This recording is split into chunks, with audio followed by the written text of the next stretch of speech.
Welcome back into the GSMC Sports Podcast as we are now going to dive into the news that was announced yesterday that the New England Patriots are naming quarterback Jacoby Brissett as their starter for week 1. The Patriots, it seemed like this was always sort of going to be the case of Brissett being the starter to open the season, but head coach Drake Maye talked about how it was a competition, and right around that same time is when we saw Drake Maye really start to emerge and flash his potential. It was around that Philadelphia game after a pretty disastrous practice midweek against the Eagles.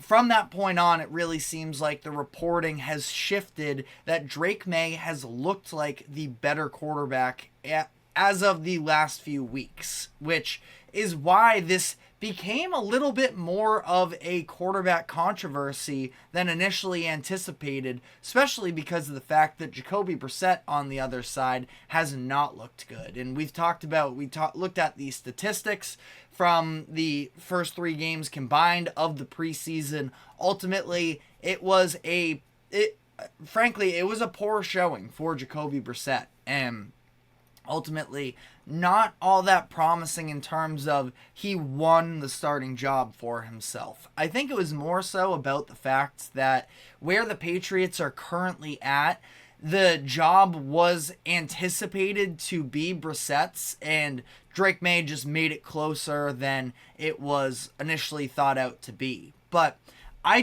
even though I think that Drake Maye has a chance to be a better quarterback than Jacoby Brissett this upcoming season, and specifically could be better tailored to handle the overall situation with the Patriots, this season isn't about wins and losses. It's about what Maye looks like long term. And like I mentioned, I think Maye might be better suited to help the Patriots offense stay competitive this year because of the fact that he has athletic ability, which is good because whoever is playing quarterback for the Patriots is probably going to have to be running for their lives a little bit with how bad their offensive line play is. It starts on the offensive line. I really think that that's the main thing. It doesn't help that the receiving core is also pretty subpar. Kendrick Bourne, their number 1 wide receiver, is starting the season on the physically unable to perform list, so he won't even be available until at least week 5 when the team will face off against the Dolphins. So those first 4 games at Cincinnati versus Seattle, at New York Jets, and at San Francisco, that is a very tough stretch to begin the season. The Patriots as a whole have one of the most difficult schedules in the NFL this upcoming season.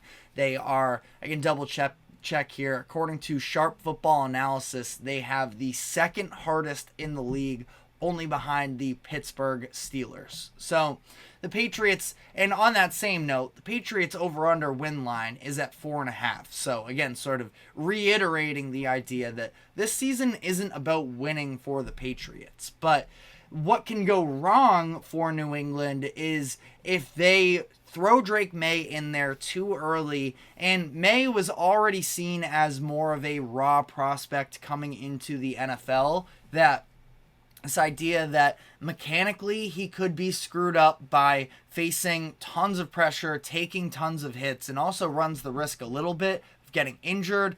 I don't think that the idea is to be quite as worried about injuries. Obviously, yes, they're always concerning, but at the same time, I think it's more about the performance itself. People still, generally speaking, think that Anthony Richardson had a promising rookie season despite playing in just 4 games, because when he played, he flashed. And obviously, it's very unfortunate that injuries occur like that.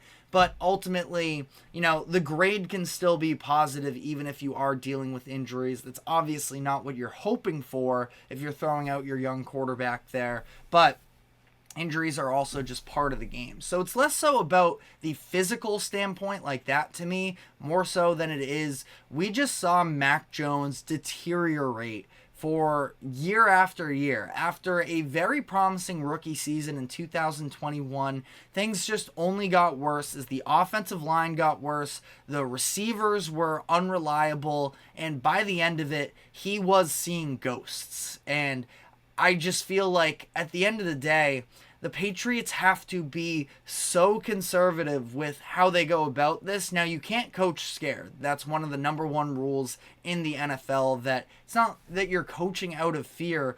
It's more so just thinking about the idea, risk to benefit ratio here.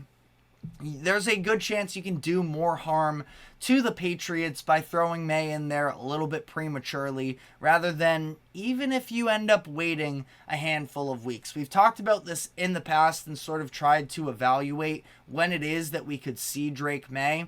I mean, Jacoby Brissett was just knocked out of the game against Washington on Sunday night. Now, Mayo and Brissett both said that if he needed to continue playing, that it would have been no problem. He could have kept going, but preseason, they just weren't trying to take any risks. That's fine, but Jacoby Brissett got absolutely bodied because of a botched offensive line play. The Patriots offense was facing off against the backup Washington defenders, and at the line of scrimmage, they just got absolutely lit up, and an edge rusher just came flying in and ultimately laid the hit stick on Jacoby Brissett, which again, he was able to finish out that drive, but he did not return because of that shoulder injury. And those are the types of hits that you are probably putting any quarterback in if they are playing behind this offensive line. And again, it's not just the O-line. I am very down on the overall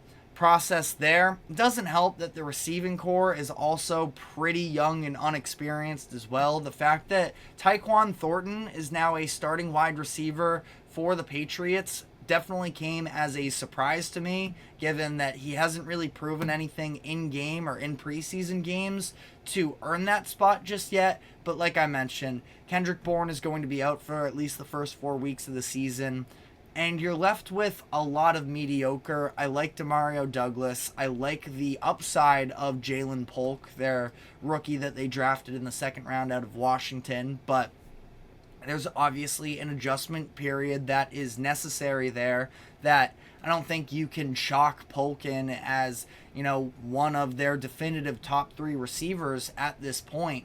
And it's just, again, there's a number of players there, Jalen Polk, Tyquan Thornton as well, who was picked in 2022, and Javon Baker, another draft pick from 2024, that maybe you can talk yourself into the long-term upside, and that Drake Maye in these next few seasons will have guys to throw to, but it's not like it is a very inspiring group up to this point either. So my entire thought process was that the Patriots just need to sort of begin building what the vision in the future looks like. I don't think that that's really been clear these past couple seasons, where it just was seeming to get worse and worse under Bill Belichick. And I think that the coach Bill Belichick was able to sort of overcome the roster flaws to some degree. 2023 was a bit disastrous, but even then they won some games that they probably shouldn't have. And going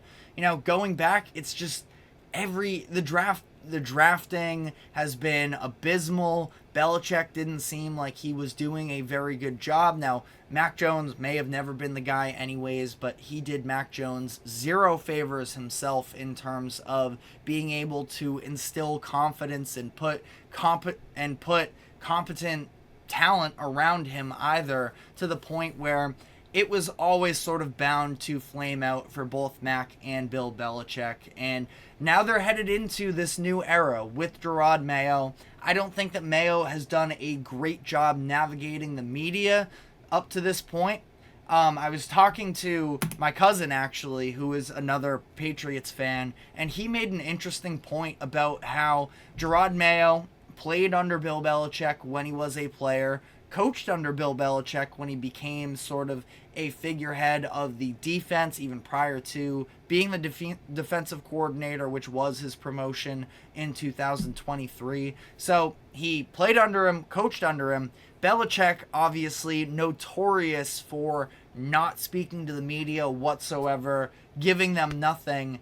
And there's a chance that Mayo's just never really seen, what an actual coaching staff that speaks to the media looks like. So I feel like he was a little bit in over his head, especially specifically referring to this whole quarterback debate and competition as to, ultimately what he was saying to the media, how him and his offensive coordinator, Alex Van Pelt, didn't necessarily seem to be on the same page with some of the things that they said, that Mayo was contradicting himself, he was contradicting Van Pelt, that it was a little bit messy, but ultimately I do believe that they got to the right point of starting Jacoby Brissett at the beginning of the season. He has started, I can double check here, but I believe it's over 70 games that he's started, so it's not like you're throwing somebody in there who's just been, Jacoby Brissett to some degree